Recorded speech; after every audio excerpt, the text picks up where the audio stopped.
Hello everyone. You are now listening to Hoops podcast 조잘조잘. Today's topic really surprised us while preparing for the podcast.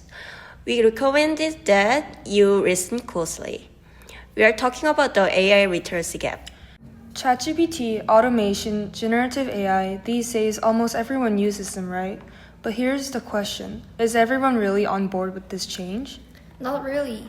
On the surface, it might seem like most people are used to it, but many actually feel anxious inside, like they're falling behind. AI is no longer some distant futuristic technology. It's already embedded in our workplaces, schools, and even content creation. Right. I even use AI summarizing tools for writing reports these days. Without them, it takes longer and the quality isn't as good. But here's an important question. Are we all starting from the same point? Unfortunately, the answer is no. Have you heard of the term AI literacy gap? It's not just about whether you know about AI or not. It's about how quickly you can learn it and how effectively you can use it. And once that gap widens, it's no longer just a difference in information. It affects the job opportunity and income levels too. A Harvard Business Review article even said that people who use generative AI effectively can be more than twice as productive as those who don't. And I know I've used ChatGPT to help me through tight deadlines. So, why does this AI literacy gap happen? Isn't it just a matter of personal ability? It's much more complex than that. The first factor is social. According to the Korea Information Society Development Institute, digitalization in rural areas is only about 80% of that in cities. The second is cultural. A UNESCO survey found that more than half of the 31 countries surveyed feel anxiety about using AI.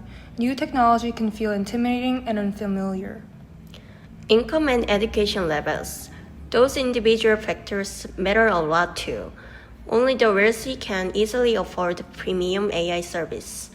One 경기일보 report even said that most AI premium users are in the top 1% income bracket. And then there's the generation gap.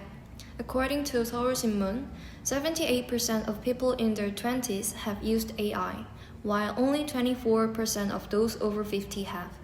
For example, I often use OpenAI for research. It makes finding information easier. But the other day, I helped an elderly lady at the McDonald's who was struggling with the kiosk, and it reminded me that technology isn't always accessible to everyone. It would be fine if this were just a small inconvenience, but the real problem is that this gap affects people's entire lives. Exactly. If you don't understand technology well, you'll struggle to get a good job or seize new opportunities. I remember something an expert said in the 조선일보, AI skills will determine future income levels. So this isn't just a knowledge gap, it's a life gap, and it can lead to broader social inequality. So, how can we reduce this AI literacy gap? First, we need to make technology more accessible. That means expanding infrastructure so everyone can easily access digital tools. Education is crucial too. We should integrate AI into public education and provide customized programs for underprivileged groups. On an individual level, lifelong learning is important. Learning at your own pace, having mentors, and using hands-on experience can really help lower psychological barriers. In the end, a digitally inclusive society without AI gaps. That's not just up to governments or institutions. It's a future we all need to build together. What did you think about today's episode? I bet you now see that AI technology carries more weight than you thought. It's not just about being good at it alone. We're living in an era where we all need to move forward together. This was Eunbin Lee from Hoops podcast 조잘조잘. 예진 Kim. And Yubin Lee. It's time for us to build a future where technology is for everyone. Thank you for tuning in.